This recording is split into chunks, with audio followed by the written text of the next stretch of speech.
My path is yoga.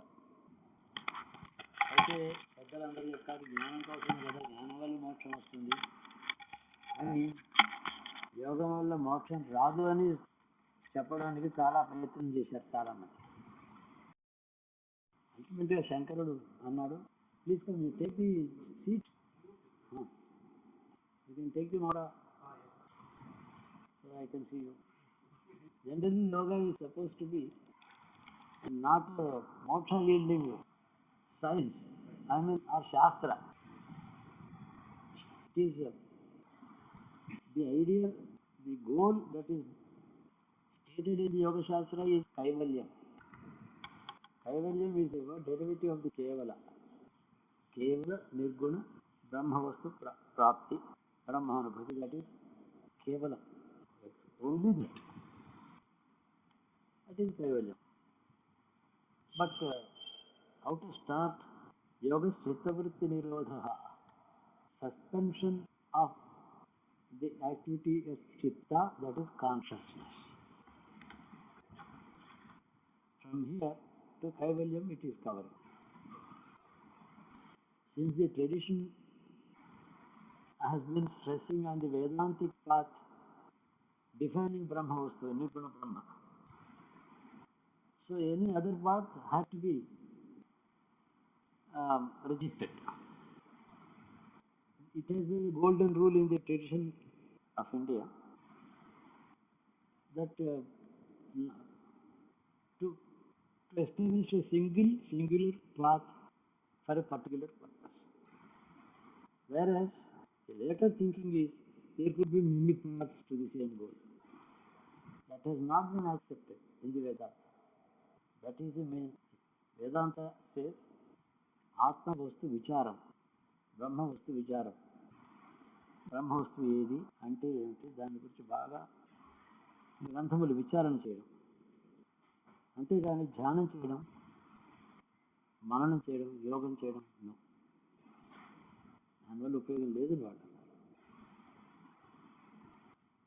This has been the position till the 9th century, but later many great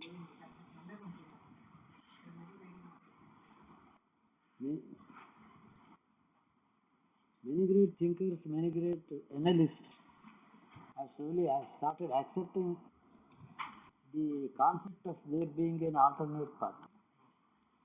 ఇది కాక వేరే మార్గం కూడా ఉండొచ్చు అని సిద్ధాంతాన్ని ఒప్పుకోవడం మొదలుపెట్టారు.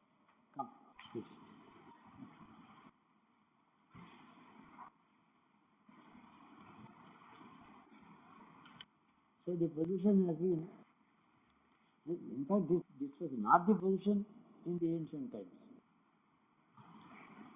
Ancient times the path was tapas. Tapas is the path for anything. You want to realize Nirguna Brahman as moksha, or you want to achieve some swargam, or any 6 boons, tapas is there, or self-purification. Yes. All this is tapas. So tapas led to Vedas being revealed and later Upanishads being revealed. If Upanishads were revealed tapas, why not tapas yield the meaning of Upanishads also? It's a simple argument. But from Shankaracharya excluded all paths as valid except Vedanta Vichara.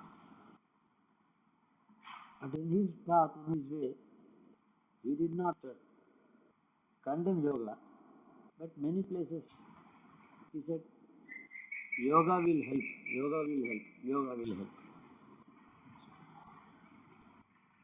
But it is yoga path is fraught with dangers, temptations. Powers of yoga are such, a man could replace any god in heavens. Yoga means tapas. Yoga is the modern name of the old term tapas. But here, yoga is a shastram తయారు చేశారు.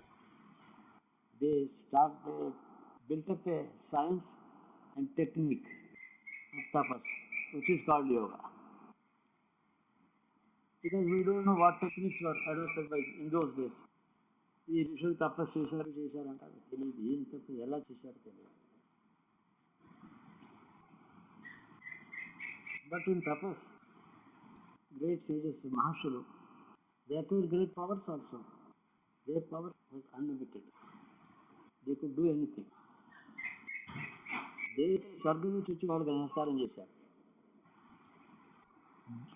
Actually, devas from Swargam worshipped rishis. Human being born on the earth, crossing the limits of Swargam.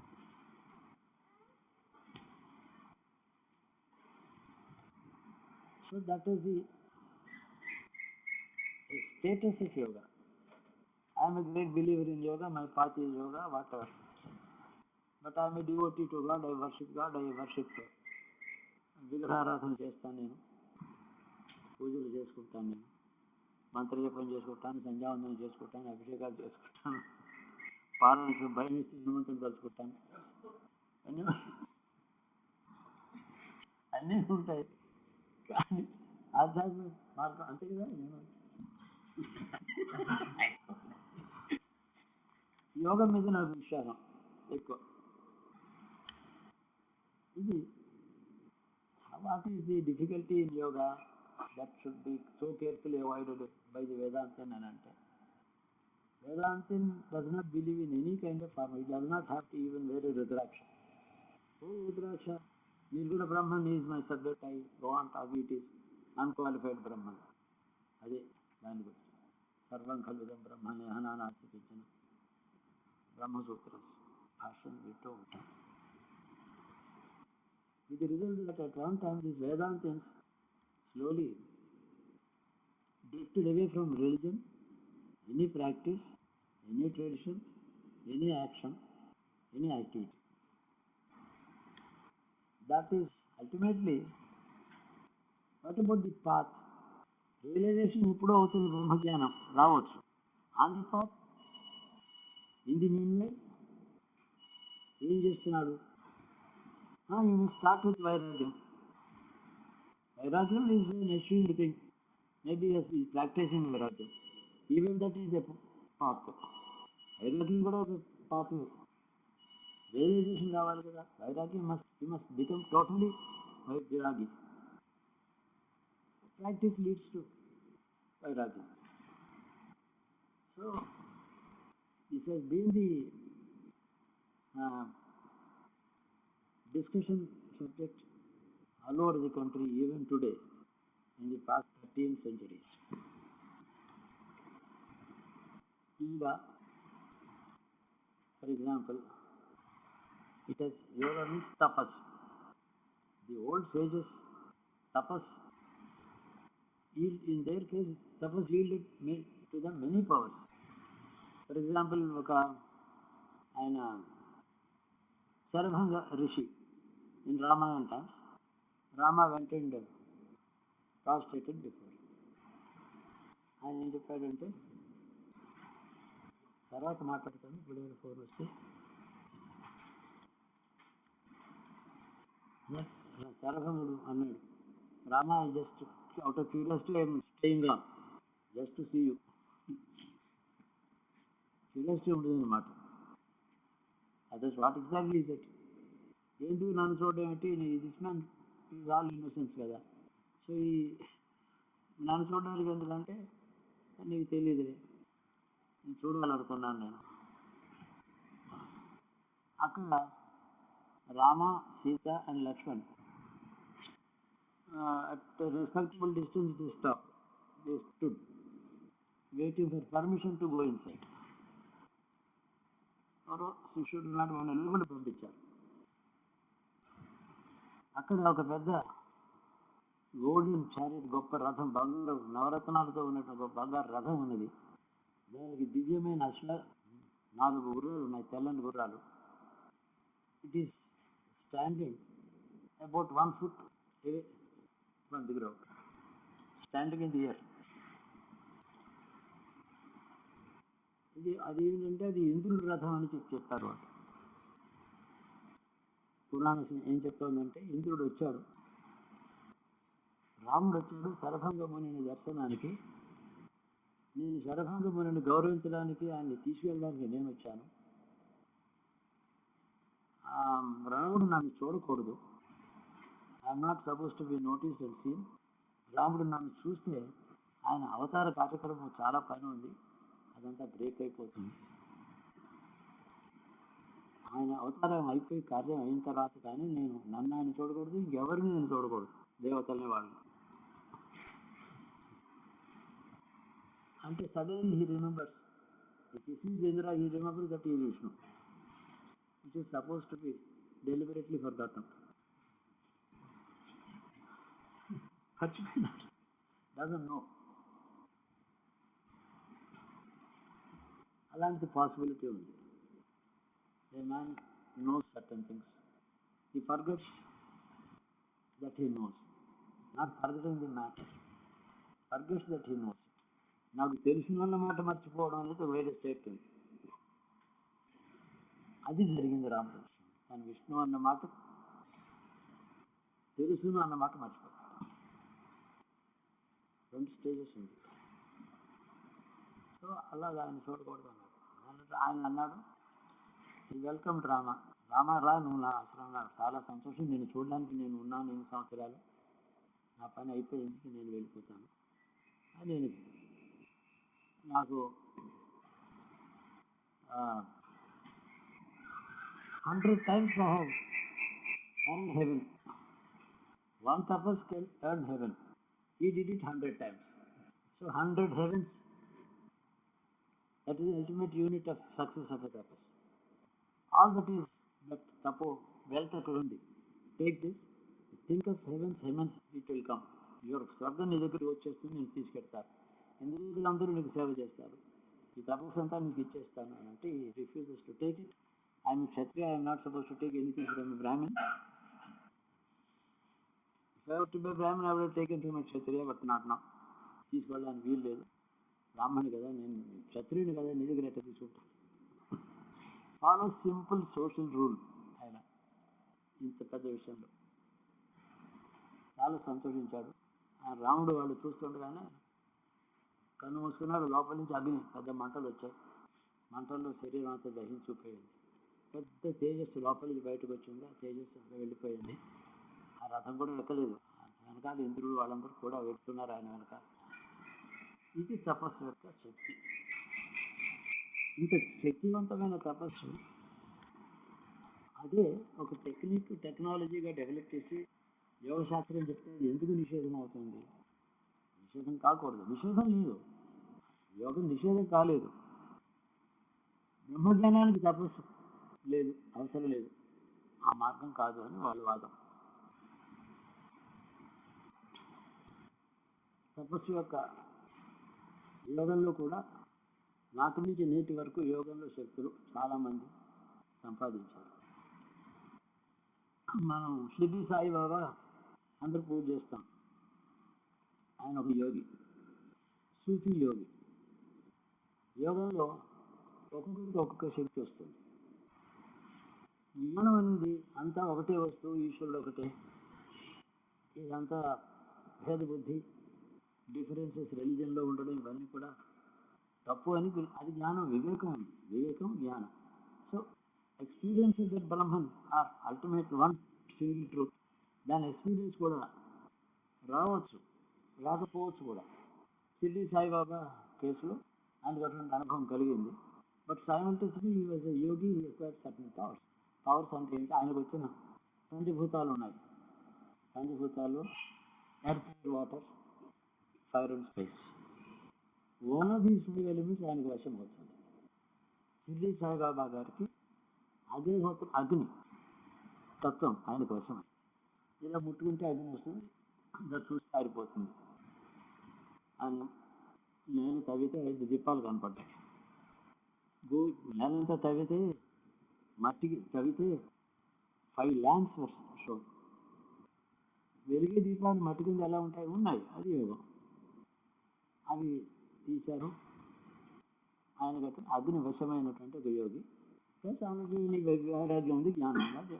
ఇక వైరాగ్యం జ్ఞానం ఉన్నవారు ఉండొచ్చు చాలా. ఇది ఆయన ఇది సపోజ్ టు బి ఏ సూఫీ వేదాంతం. వేదాంతం అంటే మళ్ళీ ఇస్లాంలో సూఫీజం ఉంది. That is his path.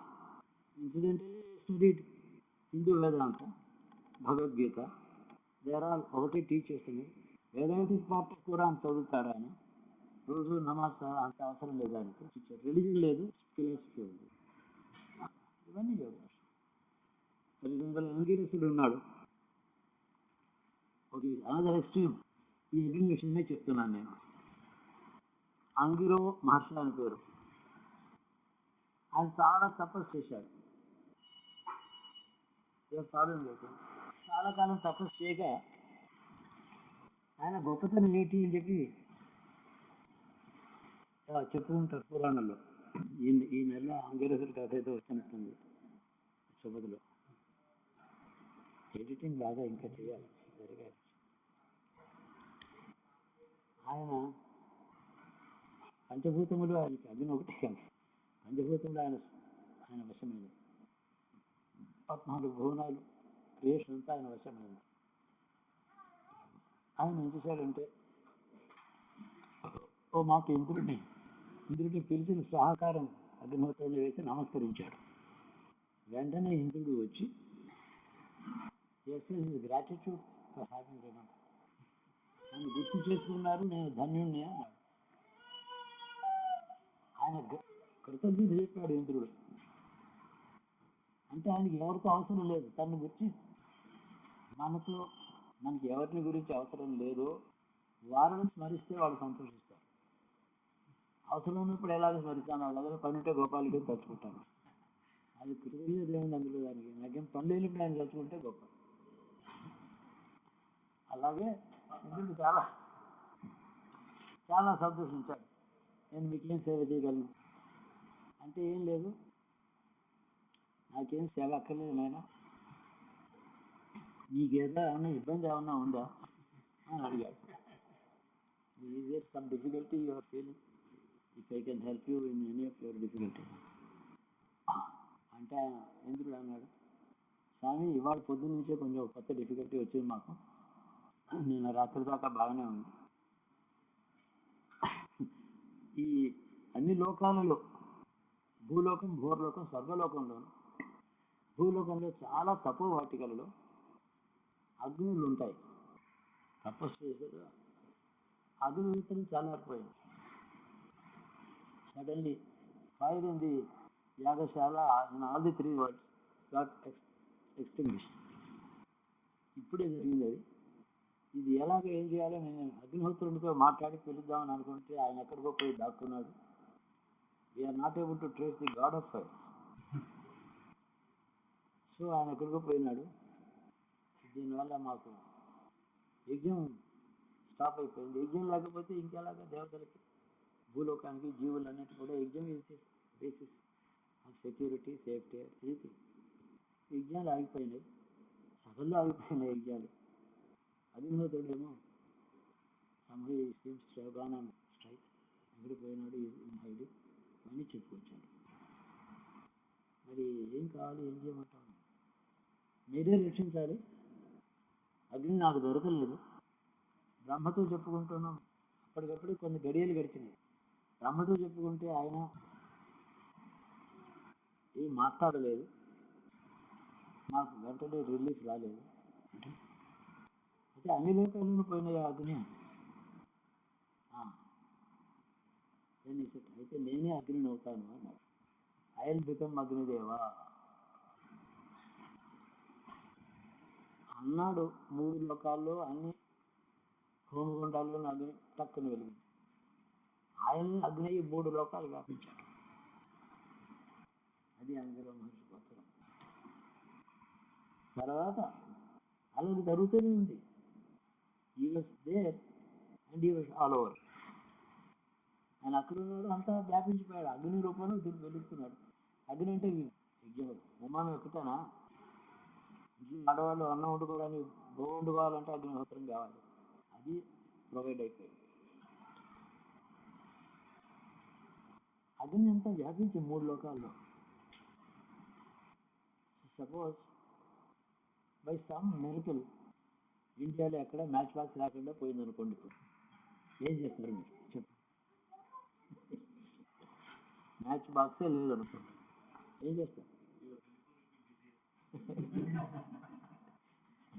ముందు అయ్యో అయ్యో వెరీ సారీ అంటాను, నేనేం చేయను. ఏదో లైటర్స్ ఇవన్నీ అవి కూడా ఏం లేకుండా పోయినాయి అనుకోండి, ఏం చేస్తాను? అలాంటి సిచ్యువేషన్ అప్పుడు వచ్చింది. మ్యాచ్ బాక్స్ డిసప్పేర్ అయిపోతే whole country is in case, గందరగోళం అయిపోతుంది దేశం అంతా. మనం అంత అల్ప డిపెండెన్సీలో ఉన్నాం. మనం దేవతలు ఉన్నారు ఆ రోజుని, దేవతలు ఋషులు మునులు యజ్ఞాలు చేసేవాళ్ళు. సో ఇదికేం అగ్ని అలా కాలం గడిచిపోయింది, చాలా కాలం. అగ్నిహోత్రుడు ఏదో ఆగ్రహం వచ్చి వెళ్ళిపోయినాడట. ఆయనకి ఆగ్రహం తగ్గింది, ఈ వినయం వచ్చింది. చిన్నగా వెళ్ళి ఇంద్రుడిని అడగలేదు, ఇంద్ర మాస్టర్ దగ్గరికి వెళ్ళి కాళ్ళ మీద పడ్డాడు.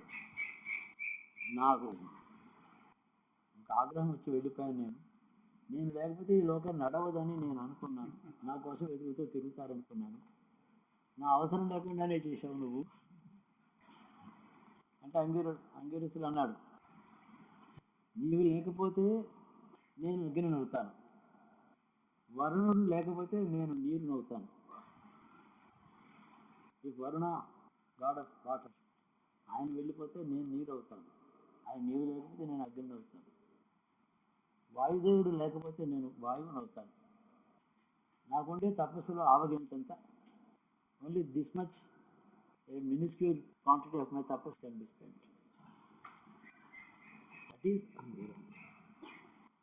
సో యు సీ, మహర్షులు తపోబలంతో, అహంకారం లేదు, వాళ్ళకి ఏం అక్కర్లేదు, స్వర్గం అక్కర్లేదు, బ్రహ్మలోకం వాళ్ళకి అక్కర్లేదు, అందరికీ నమస్కరిస్తారు తప్ప వాళ్ళకి ఏమీ అవసరం లేదు, వాళ్ళకి ప్రయోజనం లేదు, తపస్సు లోకోపకారం. అందువల్ల పతంజలి మహర్షి యోగం లోకోపకారకం అని కూడా చోటు చెప్తాడు. పతంజలి 3 పనులు చేశాడు. శరీరానికి రోగం వస్తే ఆయుర్వేదం వల్ల శరీరాన్ని బాగు చేసుకోవడానికి వైద్యశాస్త్రం ఇచ్చాడు, అదొకటి. వైద్యశాస్త్రానికి పతంజలి. దెన్ యోగ శాస్త్రానికి కారకుడు, యోగ సూత్రాలు ఇచ్చాడు, యోగం చేసుకుని తపస్సు చేసుకునేవాడు, అదొక శాస్త్రం ఇచ్చాడు. మూడోది, పతంజలి భాష్యం రాశాడు, బ్రహ్మసూత్రాలు. సో వేదవేద మీద భాష్యం రాశాడు. సో ఆయుర్వేదము, యోగము, అద్వైతం. హలో, నమస్కారం. సో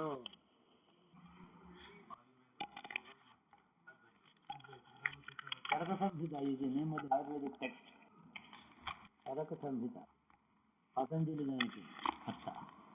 శరీరం రోగం పోవడానికి ఏమో చరక సంహిత ఇచ్చాడు, యోగులకేమో తపో మార్గం చూపించి యోగ సూత్రాలు రాశాడు. అద్వైతం బ్రహ్మ వస్తువుకి సంబంధం లేదని అనుకుంటారేమో. ఆ చెరుకుడు అంటే అది ఈయనే ఎవరు? Charaka Samhita. Charaka is none else Patanjali. ఈ విధంగా యోగం, ఒక మహాయోగి అద్వైత వేదాంత శాస్త్రానికి భాష్యం రాశాడు. అంటే బ్రహ్మవస్తువుల గురించి ఆయన ప్రతిపాదించాడు, ఒక చోటేమో యోగాన్ని చూపించాడు. There is no clash between these two. Advaita Siddhi is possible through yoga. Obviously that is his మతం. సో ఒక చిన్న టాపిక్ కంప్లీట్ చేద్దాం అనుకున్నాను. యోగానికి వేదాంత శాస్త్రానికి విరోధం లేదు. జ్ఞానం అనేది మనిషి యొక్క అంతఃకరణలో వచ్చేటటువంటి డెవలప్మెంట్ అంటే చేంజ్. అది change from total involvement in material life. Total efficiency in material life without involvement is the goal. అది దాన్ని యోగము జ్ఞానం అంటారు. అది అందుకని యోగంతో మొదలుపెట్టి జ్ఞాన యోగం అని చెప్తున్నాడు భగవద్గీతలో. జ్ఞానయోగానికి సాంఖ్యయోగానికి అన్ని చెప్తాడు. చాలా గ్రేట్ పాత్ అది. అయితే మమ్మల్ని అందరినీ యోగం చేయమంటారా, మాకు చేత కాదు కదా, ఏం అవసరం లేదు. మనసులో ధ్యానమే యోగం. ధ్యాన యోగం keep meditating on the form of God, the light of God, the sound of God. Om meditation constantly putting the mind on it. Any I great believe ఎవరైనా యోగి కావచ్చు అని నా నమ్మకం. అది నా అనుభవం.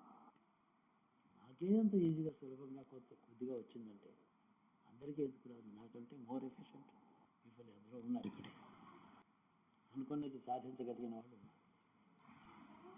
దట్స్ ఓపెన్ అవైలబుల్ ఫర్ అంత గొప్ప పాత్ర. ఆ యోగాన్ని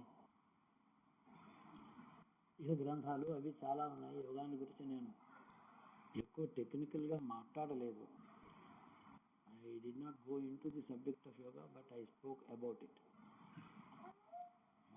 ఇప్పుడు మాట్లాడినా దాని గురించి మాట్లాడుతాను. అది అయితే ఎవరికైనా వస్తుంది. స్త్రీ పురుషుడు కులం లేదు, గోత్రం లేదు, స్త్రీ పురుష భేదం లేదు, వయస్సు భేదం లేదు. 8 సంవత్సరముల పిల్లవాడి దగ్గర నుంచి 80 ఏళ్ళ వృద్ధుడు ఏ పని చేయకుండా టైం అంతా వేస్ట్ చేసుకున్నవాడు కూడా అప్పుడు మొదలు పెట్టచ్చు. ఏం తప్పలేదు. అది యోగులలో మాస్టర్లలో అంగిరసుడు స్మరణ చేశాం మనం.